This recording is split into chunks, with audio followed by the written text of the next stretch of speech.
Hey friend, about 1 in 50 people in the United States are walking around with a condition that they may not even know that they have that can cause them to drop dead at any moment. Yeah, if you want the deets, stick around.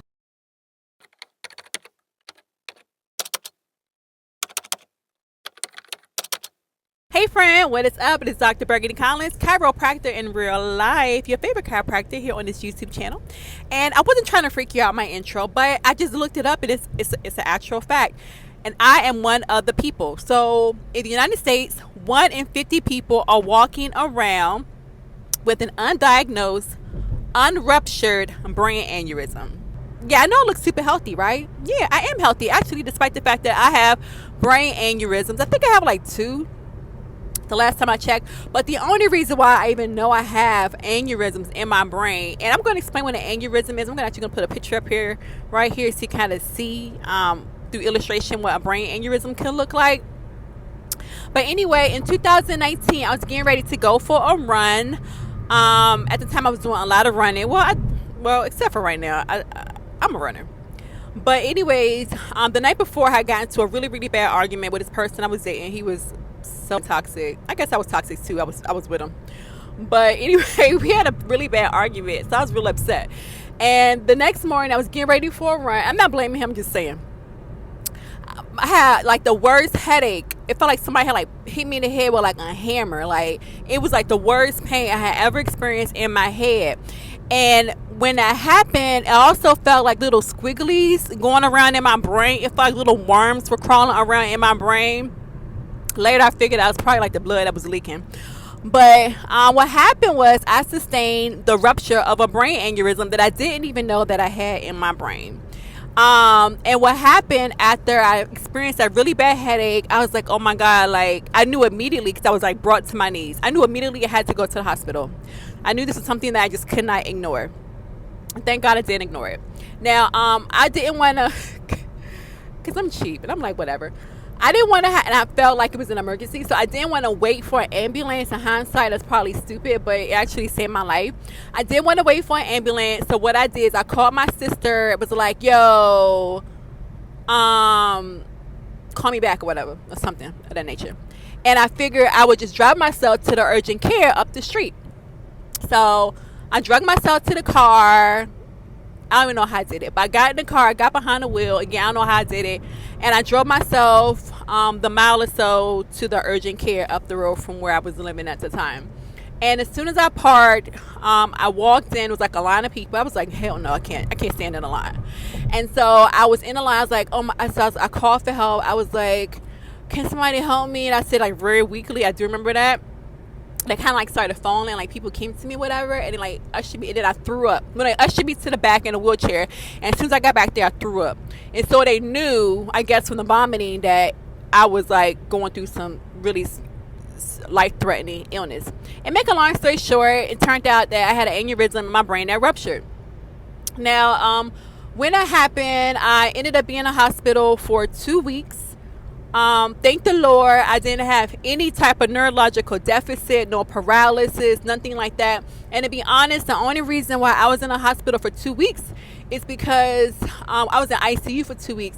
And I would have been taken out of ICU and like downgraded to like a regular room, but they didn't have any room, so I just kicked in an ICU or whatever. I say kick it like it was a fun time. I mean, actually, hospital wasn't bad. I had a good time. You know, the nurses were super nice. And my surgeon was amazing. My surgeon saved my life. So basically, in order to repair my brain aneurysm, what they did was they put a metal coil in my brain. They took the coil through the femoral artery, which is the biggest artery in our bodies. And it's in our thigh. So they went through my thigh and took it all the way up through that blood path to my brain, and they coiled it because they wanted to repair the tear in the blood vessel and stop the blood flow. So essentially, when you have a brain aneurysm, it's just a blood vessel or artery or vein, whatever, that is more elastic. And so instead of it just being like a nice cylinder structure, it starts to develop a bubble from the pressure of the blood pumping through it. So essentially, and I'm gonna put a picture.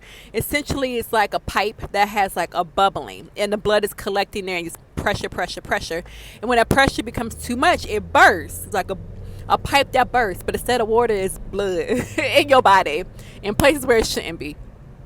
But thank God I had an amazing surgeon. I had an amazing healthcare team that took great care of me. I don't remember a whole lot of it, but after 2 weeks, I was out the hospital. I had to recover for a week, and then I had to be off work for another week or so. I went back to work, and that was some time ago, and I feel completely normal. The only thing that I stay away from are like roller coasters, because I want my head like hitting stuff, and that's about it. So some of the causes. In a quarter mile, use the left 3 lanes to turn left onto US 1 North. That's my navigation. I'm on my way to get an MRA, a brain scan, to just check the status of my aneurysms, because I do have surgery to get my fibroids removed so I can be snatched. And if you don't know what I'm talking about, I talk about getting snatch, and getting rid of my fibroids in a couple of other videos on this channel. And I share, how I've been losing weight and about the whole fibroid thing. I'll put the link in the video. Very informative, actually. Hey, so I'm in the waiting room waiting to get my brain scan. But as I'm sitting here, I thought it'd be funny if I show you all what I'm reading. As much as I hate her, I am reading Revenge by Tom Bauer, because he's actually getting ready to write a second book about Harry and Meghan. And I've already listened to a creator here on YouTube named Cher Denise go over chapter by chapter of this book, and it was so entertaining, so I wanted to read it for myself. But I definitely want to read Tom Bauer's second book about Harry and Meghan, so I want to make sure I read the first one for myself. So I know it's bad. I don't like her, but I'm intrigued. So while I wait for my scan, I'm going to be diving a little bit deeper into this book. So far, it's really, really good. But hopefully my scan goes well, and it'll take too long because my head's not too big. So hopefully the scan won't take too long, and I'll see you guys on the other side. Bye. But before they could clear me for the surgery, I had to get my brain scan. So they basically want to see what my aneurysms are doing, if they're stable. I guess they're stable. I kind of joke. At the light, use the left 3 lanes to turn left onto US 1 North. Thank you, navigation.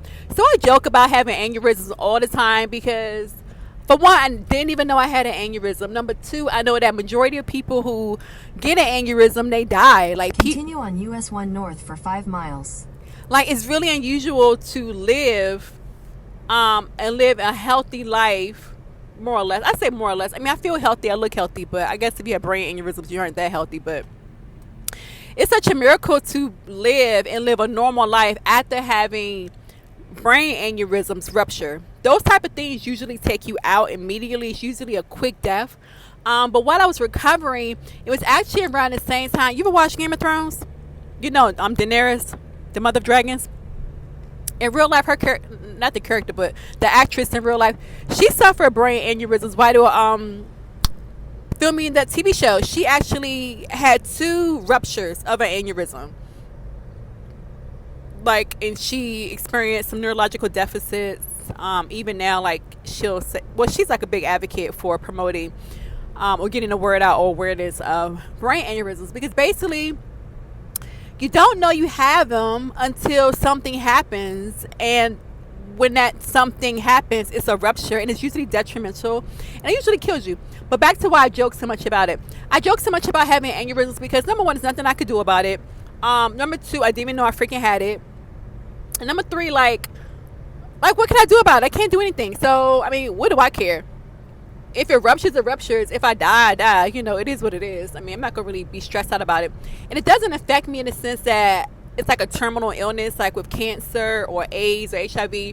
You're suffering. Your body is suffering. Your body is being, torn up. Your body's being wasted away. It's being eaten away. It's being, you feel fatigue. You feel symptoms. I don't feel any symptoms with having brain aneurysms.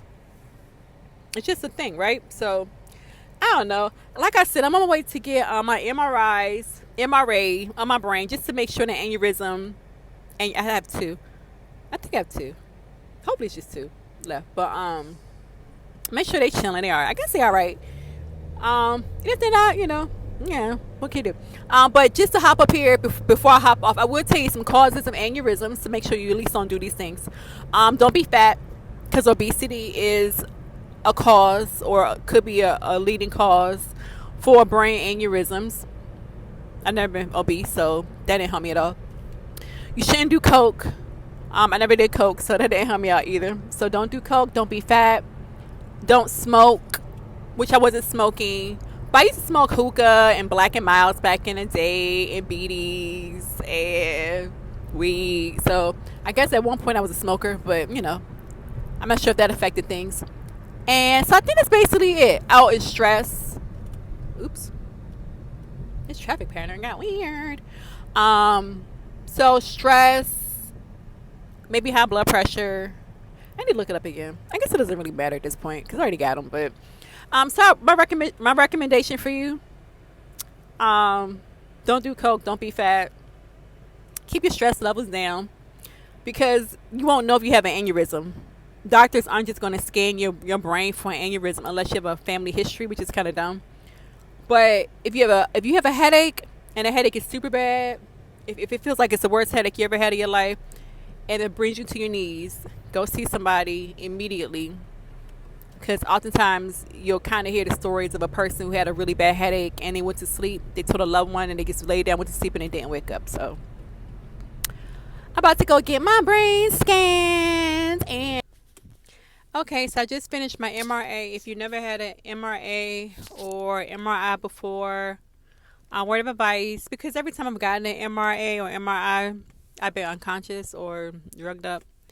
And this time I wasn't. So word of advice, if you're going to do an MRA or MRI, know some grounding techniques. Because I didn't even know I don't think I'm claustrophobic, but when they slid me in that machine and I saw like the room disappear as I'm being sucked into this tunnel, I kind of lost my shit. And I had to squeeze the little thing they give you to squeeze if you need to communicate with them. So for like a split second I lost my shit, and it had to pull me out, not put, but slide me out. And one of the techs put like lavender, he like put lavender in my face and like rubbed it on my blanket, and I just kept my eyes closed as they slid me in. The procedure was only 7 minutes, but I cried. I didn't realize the type of reaction I was going to have. So when I was in the machine, I just did grounding techniques. I told myself I was safe. And as far as the grounding technique that I used, because the sound was so loud, the only sense I wanted to focus on was what I could feel. So I just kept, asking myself what I could feel, or tell myself what I could feel, like the warm blanket, the plastic, the air blowing on my hand. Life, man. Life be lifing. But okay, just want to tap in after that experience, and I'm going to get on with the rest of my day. Okay, so back to the video. And hopefully the aneurysms are chilling and not doing anything, and they just minding their business, so I can get my fibroid surgery and get these fibroids out so I could be flat. My stomach could be actually, my stomach is pretty flat now, but the goal is to be snatched for the summer. And it's just one step before I can do that. My surgery is scheduled for May 8th, and hopefully I can keep that appointment. So, okay, it's like 10 minutes I've been yapping on my way to this facility. So, hopefully you found this video interesting, perhaps, dare I say. Hopefully you learned something. I'm not sure if I said anything that was for you to learn from. I don't know. It's life, right? I got an aneurysm. You might have some stuff that you don't know about either, but hopefully none of these things will take us out of here, and we can still, live our best life, Because look at me. I have brain aneurysms that can pop and kill me any moment. I'm more concerned about having a flat stomach for the summer. C'est la vie. Okay, I'm going to hop off. Hope you're having a wonderful day. And if you like this video, be sure to like, subscribe, and maybe leave a comment below. Because, again, I'm trying to get monetized because this doctor needs a vacation. And I would love to use some YouTube money to do that. All right, thanks for watching. I appreciate it. Have a wonderful day. Bye.